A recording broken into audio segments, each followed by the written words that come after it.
Hello guys, मैं हूं नितुरा सक्सेना। मेरा YouTube channel Saxena online classes में सभी को स्वागत है। पिछले वीडियो में हम वर्गमूल तथा घनमूल के कुछ क्वेश्चंस को देखे थे और शेष बचे क्वेश्चंस को हम पूरा करते हैं। चलते हैं क्वेश्चन नंबर 1 की ओर। कहता है कि √5 प्लस √11 प्लस √19 प्लस √29 प्लस √49 का मान ज्ञात करें। अगर जब भी इस तरह का प्रश्न हो तो हमेशा दायां तरफ से हल करेंगे, दायां से बायां की तरफ क्रिया करेंगे। तो देखिए इस प्रश्न को हल करते, देखिए कितना √49 और इसका वर्गमूल कितना होगा 7। 29 प्लस 7 कितना हो जाएंगे 36। 36 का वर्गमूल 6 हो जाएगा। 19 प्लस 6 कितना हो जाएंगे 25।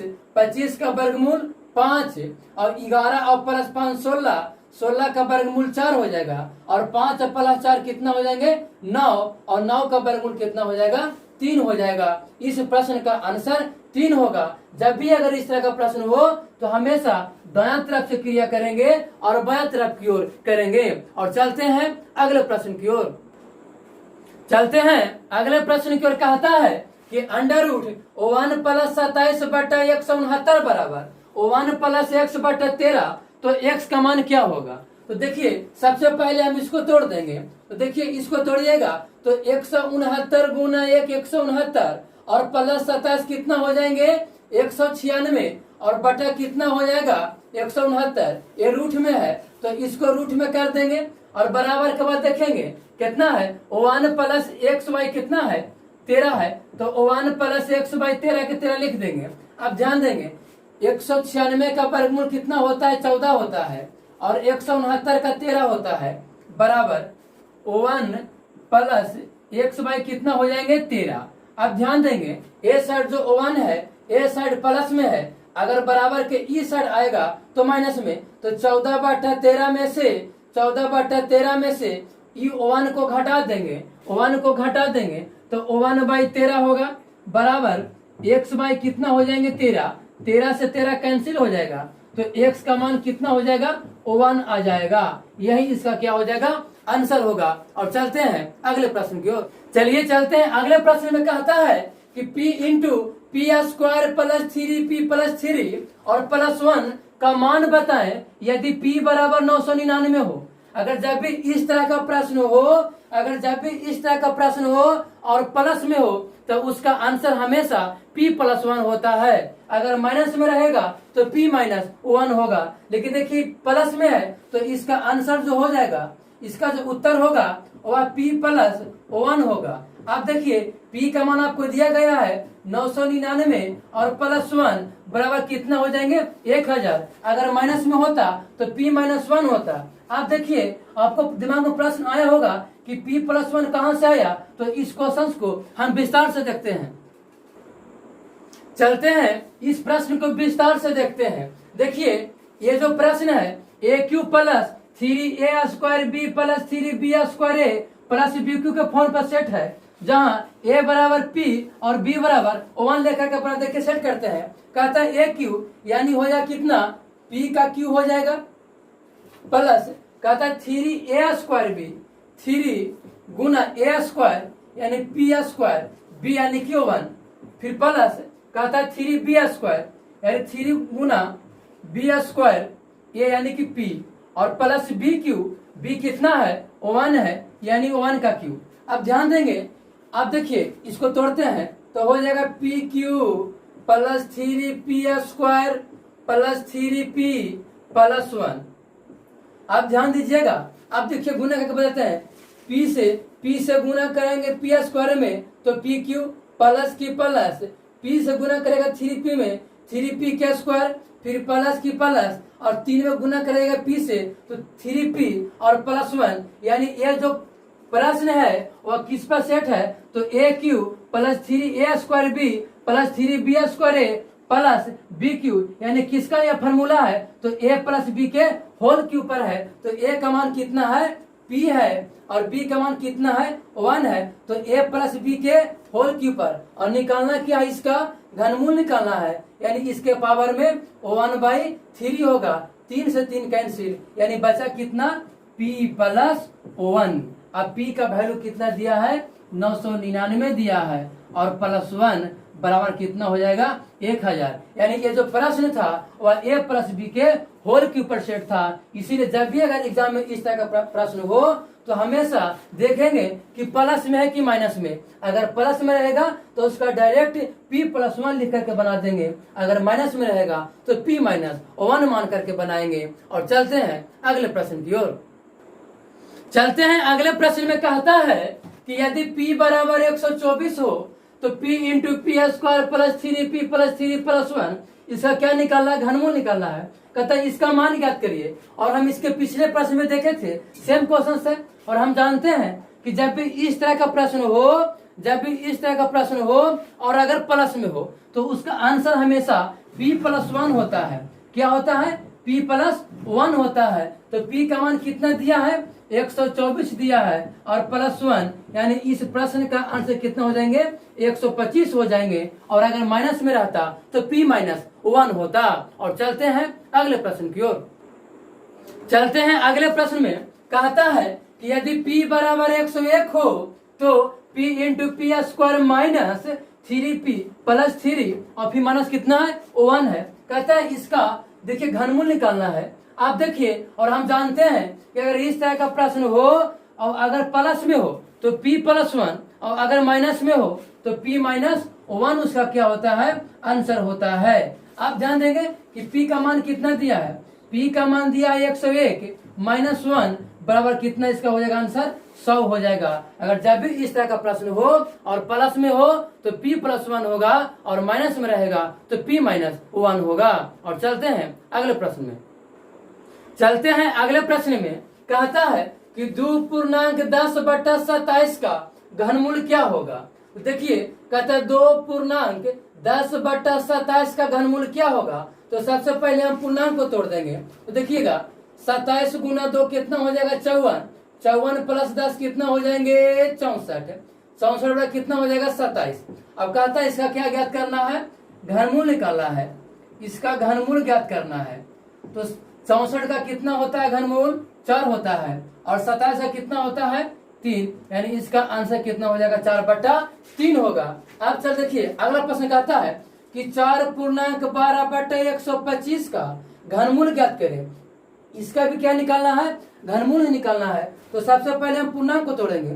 तो 125 गुना 4 कितना हो जाएगा, 500, और प्लस 12 कितना हो जाएंगे, 512, और बटा कितना हो जाएगा, 125। और कहता है कि इसका क्या निकालना है, घनमूल निकालना है। तो देखिएगा 512 का घनमूल कितना होता है, 8 होता है, और 125 का कितना होता है, 5 होता है, यानी इसका आंसर कितना हो जाएगा, 8/5 होगा। और चलते हैं अगले प्रश्न में। चलते हैं अगले प्रश्न में कहता है कि यदि √4 के पावर n बराबर 1024 हो तब n का मान क्या होगा। तो सबसे पहले देखिए 4 को क्या हम 2 का पावर में 2 लिख सकते हैं, यानी 2 का स्क्वायर कर सकते हैं। और देखिए 4 के पावर क्या n है, तो इसके पावर में क्या कर सकते हैं, n, और फिर क्या रूट है, तो क्या रूट को हम 1/2 लिख सकते हैं। आप देखिए 1024 है, तो 1024 के 2 के पावर 10, यानी 2 को आप 10 बार गुना करिएगा तो कितना हो जाएंगे, 1024। a2 से a2 कैंसिल हो गया, इधर कितना बच गया, 2 के पावर n बराबर कितना बचा, 2 के पावर 10। मान किसका पूछ रहा है, n का, यानी कि लिख सकते हैं n बराबर कितना हो जाएगा, 10 हो जाएगा। n का मान कितना हो जाएगा, 10 होगा। और चलते हैं अगले प्रश्न में। चलते हैं अगले प्रश्न में कहता है कि किस प्राकृत संख्या के घन से उसका वर्ग घटाने पर 100 प्राप्त होता है। कहता है कि किस प्राकृत संख्या के घन से उसके वर्ग को घटाने पर 100 प्राप्त हो। तो देखिए इसका आंसर जो होगा ओनली कितना होगा, 5 होगा। देखिए चेक करके बताते हैं। कहता है कि किस प्राकृत संख्या के घन से, यानी किसी संख्या का घन कर दीजिए और फिर उसको वर्ग को घटा दीजिए तो 100 आना चाहिए। तो देखिए 5 का घन करते हैं, 5 का घन और फिर 5 का वर्ग। तो देखिएगा 5 का घन कितना हो जाएगा, 125, और 5 का वर्ग कितना होता है, 25, और घटाने पर 100 प्राप्त हो गया। यही पूछ रहा था कि किस प्राकृत संख्या के घन से उसका वर्ग घटा दें, कि 100 प्राप्त हो, यानी इसका आंसर कितना होगा, 5 होगा। और चलते हैं अगले प्रश्न में। अगले प्रश्न में कहता है कि व्यंजक 9x² माइनस kx प्लस 16 को पूर्ण वर्ग बनाने के लिए k का मान कितना होना चाहिए। कहता है कि इस व्यंजक को पूर्ण वर्ग बनाना है, तो बताइए कि k का मान कितना होगा। जब भी इस तरह का प्रश्न हो तो उसको बनाने के लिए हमेशा b² बराबर 4ac का प्रयोग करना है। जब भी अगर इस तरह का प्रश्न हो और पूछे कि पूर्ण वर्ग बनाने के लिए, तो हमेशा b² बराबर 4ac का प्रयोग करना है। तो देखिए a बराबर कितना हो जाएगा, 9 होगा। a का मान कितना होगा, 9, और b का मान -k, और c का मान कितना हो जाएगा, 16। आप देखिए इस पर बैठा दीजिए b² बराबर 4ac, यानी कि -k का स्क्वायर बराबर 4। a का मान कितना है, 9, और c का मान कितना है, 16। आप देखिए k² बराबर कितना हो जाएंगे, 576। तो k का मान कितना हो जाएगा, प्लस माइनस कितना हो जाएगा, 24।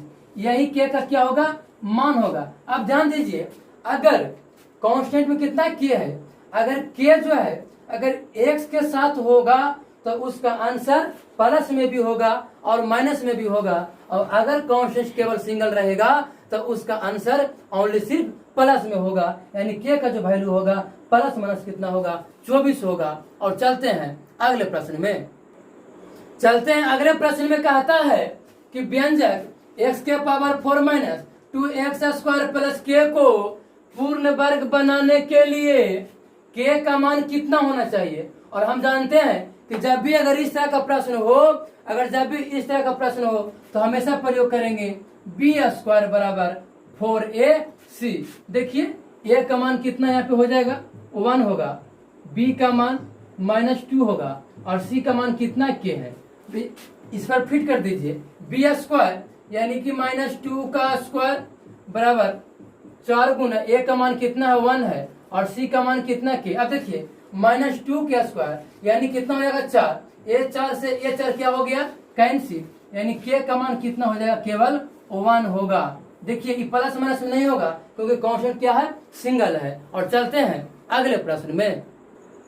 अगले प्रश्न में कहता है कि 16a² माइनस 12a व्यंजक में कितनी संख्या जोड़ी जाए ताकि वह एक पूर्ण वर्ग बन जाए।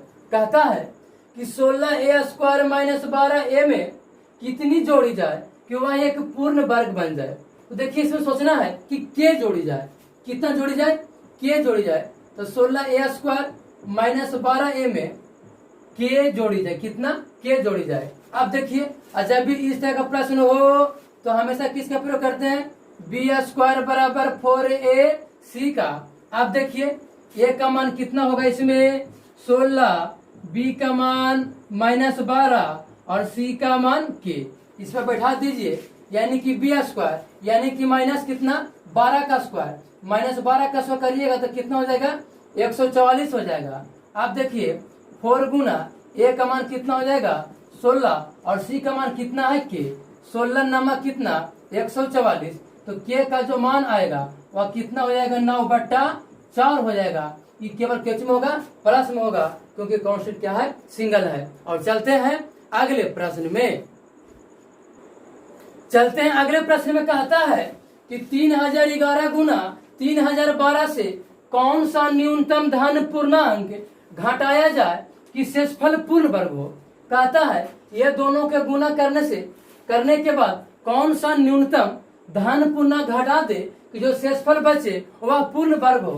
तो देखिए 3011 गुना 3012 है, तो क्या 3012 को लिख सकते हैं 3011 प्लस 1। अब ध्यान दीजिएगा, अब इससे ये गुना हो जाएगा, तो 3011 का क्या हो जाएगा, स्क्वायर प्लस कितना हो जाएगा, 3011। अब कहता है कि इस व्यंजक से कितना घटा दें कि जो शेषफल बचे वह पूर्ण वर्ग हो। तो उसका सोचिएगा 3011 ये तो वर्ग है, अब देखिए 3011 ये अलग है, तो क्या ये व्यंजक में से अगर हम 3011 को हटा देंगे, यानी कि इतना को घटा देंगे, तो जो शेष बचा वह पूर्ण वर्ग होगा कि नहीं होगा। तो लिखिएगा अतः 3011 घटाने पर घटाने पर शेषफल पूर्ण वर्ग होगा। यानी देखिए 3011 का स्क्वायर था और फिर प्लस 3011, यानी ये व्यंजक में से 3011 को घटा देंगे तो जो शेष बचा वह एक पूर्ण वर्ग होगा। जो शेष बचा वह क्या होगा? पूर्ण वर्ग होगा। तो इसका जो आंसर होगा वह 3011 होगा। और आज के लिए बस इतना ही, और मिलते हैं अगले वीडियो में एक नए टॉपिक के साथ।